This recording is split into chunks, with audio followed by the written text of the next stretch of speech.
வணக்கம். Cinema news பகுதியின் வாயிலாக இன்றைய தினத்திலும் உங்கள் அனைவரையும் சந்திப்பதில் மிக மகிழ்ச்சி.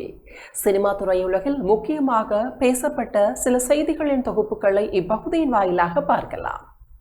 நடிகர் ஜஷ் நடித்துள்ள டாக்ஸிக் திரைப்படத்தின் ட்ரெய்லர் சனிக்கிழமை வெளியானது.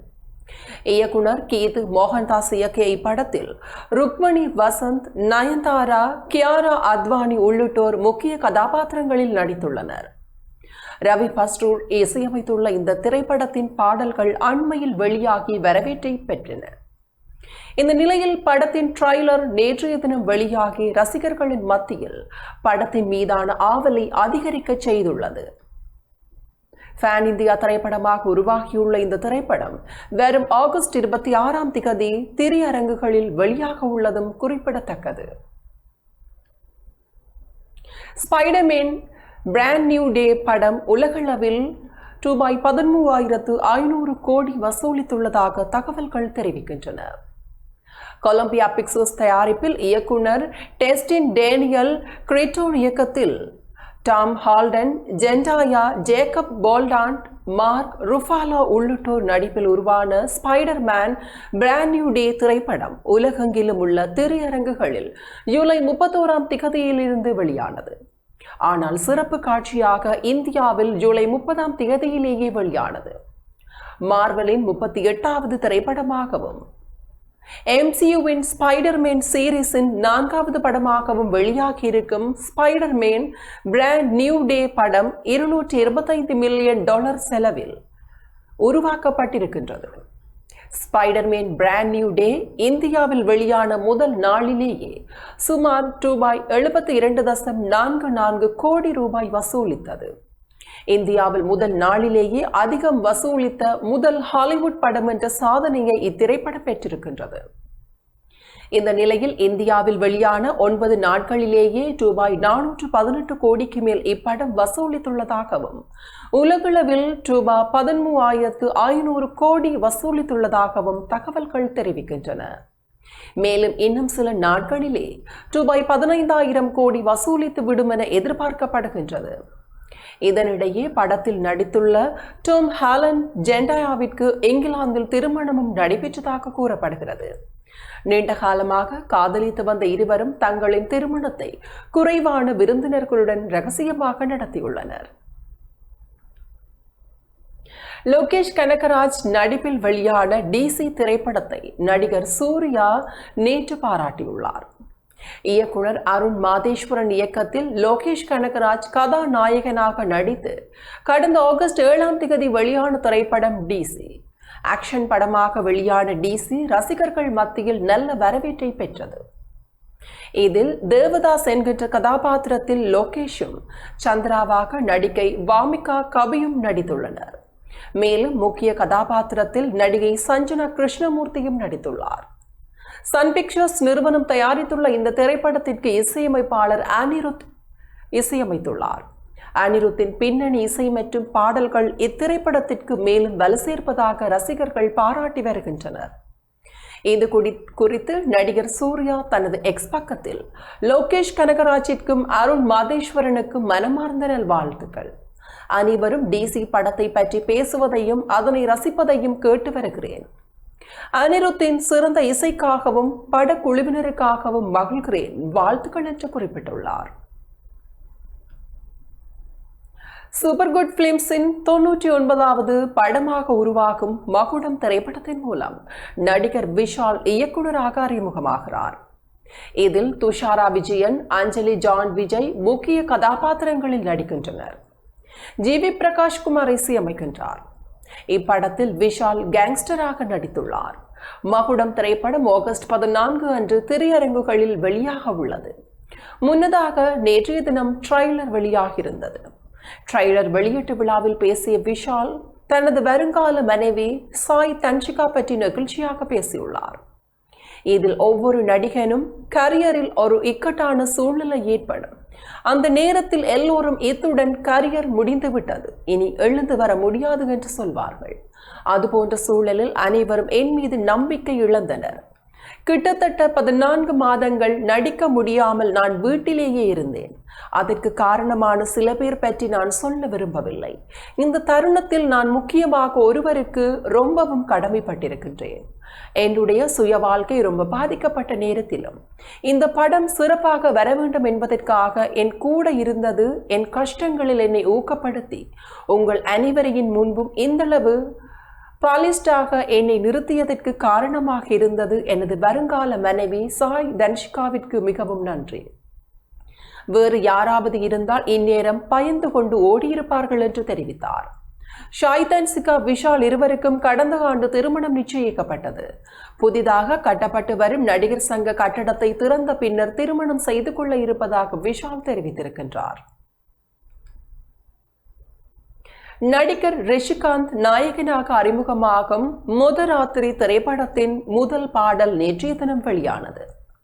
மைத்ரி மூவி மேக்கர்ஸ் தயாரிப்பில் ராஜா கருப்பசாமி இயக்கத்தில் அனிஷ்மா அனில்குமார் ரிஷிகாந்த் நடிப்பில் உருவாகும் படம் முதராத்திரி. புதிதாக திருமணமான ஜோடியின் வாழ்வில் நடைபெறும் காதல் நகைச்சுவைகள் தொடர்பான கதைக்களத்தில் உருவாகியுள்ள இப்படம் மைத்ரி தமிழில் தயாரிக்கும் 3வது திரைப்படமாகும். இப்படத்திற்கு பரத் சங்கர் இசையமைத்துள்ளார். இந்த நிலையில் படத்தின் முதல் பாடலான டைடக்கா நேற்று வெளியானது. யுகபாரதி இந்த பாடலை எழுதி இந்த பாடலை பரத் சங்கர் பாடியுள்ளார். இப்படத்தின் படப்பிடிப்பு முடிவடைந்துள்ள நிலையில் ஆகஸ்ட் மாதம் 21ஆம் தேதி அன்று திரையரங்குகளில் வெளியாக உள்ளது. திரைப்பட நடிகையும் ஆந்திர மாநில முன்னாள் அமைச்சருமான ரோஜா இன்று திருத்தணி முருகன் கோயிலுக்கு காவடி எடுத்து வந்து சுவாமி தரிசனம் செய்தார். திருவள்ளூர் மாவட்டம் திருத்தணியில் உள்ள சுப்பிரமணிய சுவாமி கோயில் முருகனின் அறுபடை வீடுகளில் 5ஆம் படை வீடாக விளங்குகிறது. இக்கோயிலில் ஆடி கார்த்திகை திருவிழா கடந்த 4ஆம் தேதி ஆடி அஸ்வினி திருவிழாவோடு தொடங்கியது. இந்த திருவிழாவின் இறுதி நாளான நேற்று காலை முதல் இரவு வரை ஆயிரக்கணக்கான பக்தர்கள் பால், பன்னீர் உள்ளிட்ட பல்வேறு வகையான காவடிகளுடன் சுப்பிரமணிய சுவாமி கோவிலில் குவிந்து நீண்ட வரிசையில் காத்திருந்து சுவாமி தரிசனம் செய்தனர். இந்த நிலையில் திரைப்பட நடிகையும் ஆந்திர மாநில முன்னாள் அமைச்சருமான ரோஜா நேற்று தன்னுடைய குடும்பத்தினருடன் திருத்தணி சுப்பிரமணிய சுவாமி கோயிலுக்கு காவடி எடுத்து வந்து சுவாமி தரிசனம் செய்தார். அவருக்கு கோயில் நிர்வாகம் சார்பில் மாலை அணிவித்து விபூதி பிரசாதம் வழங்கப்பட்டது. நடிகை ரோஜா கடந்த 14 ஆண்டுகளாக ஆடி கிருத்திகை திருவிழாவின் போது திருத்தணி சுப்பிரமணிய சுவாமி கோவிலுக்கு காவடி எடுத்து சுவாமி தரிசனம் செய்து வருகிறார். அதுபோல இந்த ஆண்டும் திருத்தணி கோவிலில் காவடி எடுத்து தன்னுடைய நேர்த்திக்கடனை செலுத்தியுள்ளார். நவீன் இயக்கி நடித்து 2013ஆம் ஆண்டு வெளியாகி வரவேற்பை பெற்ற படம் மூடர்கூடம். வித்தியாசமான நகைச்சுவை, வினோதமான கதாபாத்திரங்கள் மூலம் கவனிக்கப்பட்டு இப்படத்தின் அடுத்த பாகம் இப்போது உருவாகியுள்ளது. முதல் பாகத்தை இயக்கிய நவீன் ஹிதயத் எழுதி இயக்கி நடித்துள்ளார். இதில் ஓவியா, சென்றாயன், ராஜாஜி, குபேரன், ஜெயபிரகாஷ் உள்ளிட்ட பலர் நடித்துள்ளனர். சூரஜ் நல்லசாமி ஒளிப்பதிவு செய்துள்ளார். அம்ஷீர் இசையமைத்துள்ள இந்த திரைப்படத்திற்கு நடராஜன் சங்கரன் பின்னணி இசையமைத்துள்ளார். இதன் முதல் தோற்ற போஸ்டர் வெளியாகியுள்ளது. படம் பற்றி நவீன் ஹிதயத் கூறும்போது, மூடர்கூடம் என் மனதிற்கு மிகவும் நெருக்கமான திரைப்படம்.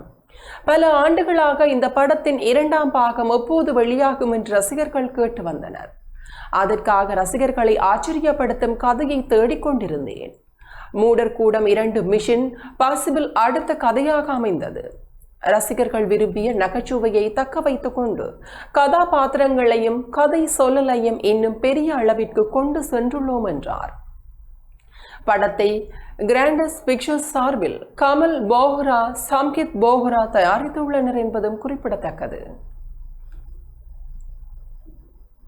அடுத்த வாரம் வெளியாகும் என அறிவிக்கப்பட்டிருந்த நயன்தாரா, கவின் நடித்திருக்கும் ஹாய் திரைப்படம் ஆகஸ்ட் 28ஆம் தேதி ரிலீஸ் ஆகும் என்று அதிகாரப்பூர்வமாக அறிவிக்கப்பட்டுள்ளது. படத்தின் வெளியீட்டு திகதி குறித்து கவின் தனது எக்ஸ் தள பக்கத்தில் பதிவிட்டுள்ளார். அதில் பல சூப் வாங்கின பாய் ஆகஸ்ட் 28 உங்களை சந்திக்கிறான் என தெரிவித்துள்ளார். அத்துடன் வீடியோ ஒன்றையும் இணைத்துள்ளார். வீடியோவில் ரிலீஸ் திகதி அறிவிப்பு என ஆங்கிலத்தில் வருகிறது. அடுத்து மறு அறிவிப்பு என்ற வார்த்தைகள் மாறுகிறது. பின்பு திரையில் நயன்தாராவும் கவினும் அமர்ந்து விவாதம் நடத்தி படத்தின் மாற்றிவிட்ட வெளியீட்டு திகதியை வேடிக்கையாக அறிவிக்கின்றனர். அதன்படி அடுத்த வாரத்தில் வெளியாக இருந்த திரைப்படம் மீண்டும் தள்ளி போய் ஆகஸ்ட் 28ஆம் தேதி வெளியாக இருக்கிறது. விஷ்ணு அவடன் இயக்கத்தில் நயன்தாரா கவின் முதன்மை பாத்திரங்களில் நடித்துள்ள படம் ஹாய். இந்த திரைப்படத்தில் பாக்யராஜ், பிரபு, ராதிகா, சரத்குமார், விடிவி கணேஷ், சத்யன், ஆதித்யா, கதிர், குரேஷி உள்ளிட்ட பலர் நடித்துள்ளனர். இப்படத்திற்கு ராஜேஷ் சுக்லா ஒளிப்பதிவு செய்துள்ளார். ஜென் மார்டின் இசையமைத்துள்ளார். ஜி ஸ்டுடியோஸ், தி ரவுடி பிக்சர்ஸ், 7 ஸ்கிரீன் ஸ்டுடியோ சார்பில் நயன்தாரா, விக்னேஸ்வன், எஸ் லலித்குமார் இணைந்து தயாரித்துள்ளனர். இத்திரைப்படத்தின் பாடல் ஏற்கனவே வெளியாகி வரவேற்பை பெற்றுள்ள நிலையில் படம் ஆகஸ்ட் 14 அன்று வெளியாகும் என்று அறிவிக்கப்பட்டிருந்தது. இப்போது ரிலீஸ் திகதி ஆகஸ்ட் 28 என தெரிவிக்கப்பட்டுள்ளது. நூற்றுக்கணக்கான தலை சிறந்த எழுத்தாளர்கள் இருந்தும் அவர்களின் எழுத்துக்கள் திரைப்படங்களில் பயன்படுத்தப்படுவதில்லை. திரைத்துறையில் எழுத்தாளர்கள் புறக்கணிக்கப்படுகிறார்கள் என்று தேசிய விருது பெற்ற திரைப்பட இயக்குனர் ஹரிஹரன் தெரிவித்தார். புதுவை திரை இயக்கம் அலையன்ஸ் பிரான்சிஸ் நிறுவனத்துடன் இணைந்து நடத்தும் 3வது உலக திரைப்பட விழா புதுச்சேரியில் நேற்று தொடங்கியது. அலையன்ஸ் பிரான்சிஸ் கருத்தரங்கு கூடத்தில் தேசிய விருது பெற்ற திரைப்பட இயக்குனர் ஹரிஹரன் விழாவை தொடக்கி வைத்து பேசியது. திரைப்படம் நம்மை ஈர்த்துள்ளது, அது நம்மை மெய்மறக்க செய்துள்ளது, அது நம்மை விழுங்கிவிட்டது. அந்த 3 மணி நேரத்தில் இவையெல்லாம் நிஜமாகவே நடப்பது போல நாம் சினிமா பார்க்கிறோம். இதுதான் சினிமாவின் சக்தி. ஏன் சினிமாக்கள் குறிப்பிட்ட சில நாடுகளில் மட்டும் செழித்து வளர்கின்றன? உலகின் அதிக திரைப்படங்கள் தயாரிக்கும் 2 மிகப்பெரிய நாடுகள் அமெரிக்கா மற்றும் இந்தியா. இதே அளவிற்கு சக்தி வாய்ந்த 3வது நாடு ஒன்று உள்ளது. ஆனால் அதை பற்றி நமக்கு அதிகம் தெரியாது. அது நைஜீரியா என்ற நாடு. நைஜீரியா நிறைய திரைப்படங்களை தயாரிக்கிறது. அது ஒரு வித்தியாசமான பார்வையாளர்களுக்கு காட்டப்படுகிறது. ஜனநாயகம் செல்லுபடியாகும் செயல்பாட்டில் இருக்கும் நாடுகளில் மட்டுமே சினிமா நடப்பதாக நான் நினைக்கின்றேன். ஏனென்றால் மிகவும் மாறுபட்ட பின்னணியில் இருந்து வரும் மக்களால் அது உருவாக்கப்படுகிறது. திரைப்படம் என்பது ஒரு ஜனநாயக செயல்பாடாக அமைந்துள்ளது. ஆனால் திரைப்படத்தில் எழுத்தாளர்கள் புறக்கணிக்கப்படுகிறார்கள். நூற்றுக்கணக்கான தலை சிறந்த எழுத்தாளர்கள் இருக்கின்றனர். அவர்களின் எழுத்துக்களை திரைப்படத்தில் பயன்படுத்துவதில்லை. ஒருவரே எப்படி கதை, திரைக்கதை, வசனம், இயக்கம் ஆகியவற்றை கவனிக்க முடியும்? தமிழ், தெலுங்கு, மராத்தி, மலையாளம் உள்ளிட்ட மொழிகளில் இந்த நிலைதான் இருக்கின்றது. ஆனால் திரைப்படமும் இலக்கியமும் இணைந்துதான் பயணிக்க வேண்டும். திரைப்பட விழாக்கள் ஒரு படம் நல்லது அல்லது கெட்டது என்று தீர்ப்பை வழங்கும் இடமில்லை. அவை நம்மை போன்ற மற்ற கலாச்சாரங்களை திறந்த மனதுடன் புரிந்து கொள்வதற்கும் கற்றுக்கொள்வதற்குமான கல்விக்கூடம். யதார்த்தத்துடனான ஒரு நவீன தொடர்பே சினிமா. முறையான திரைக்கல்வி இல்லாமலேயே எவரும் ரசிக்கக்கூடிய மற்றும் உருவாக்கக்கூடிய தனித்துவமான கலை வடிவம் சினிமா என்று கூறினார். பின்னர் திஸ் டேஞ்சர் என்கின்ற பிரெஞ்சு மொழி படம் திரையிடப்பட்டது. நேற்றைய நாளில் இருந்து தொடங்கி 9ஆம் தேதி வரை நடக்க இருக்கும் திரைப்பட விழாவில் 3 நாட்கள் பிரெஞ்சு, ஜெர்மனி, கொலம்பியா, இலங்கை, இந்தியா, ஈரான், துனிசியா, தென்கொரியா, சீனா உள்ளிட்ட 10 நாடுகளின் விருது பெற்ற திரைப்படங்கள் திரையிடப்படுகின்றன என்பதும் குறிப்பிடத்தக்கது. இத்துடன் சினிமா செய்திகள் நிறைவு பெறுகின்றன. தொடர்ந்து நமது டான்ஸ் செய்திகளோடு இணைந்து கொள்ளுங்கள். வணக்கம்.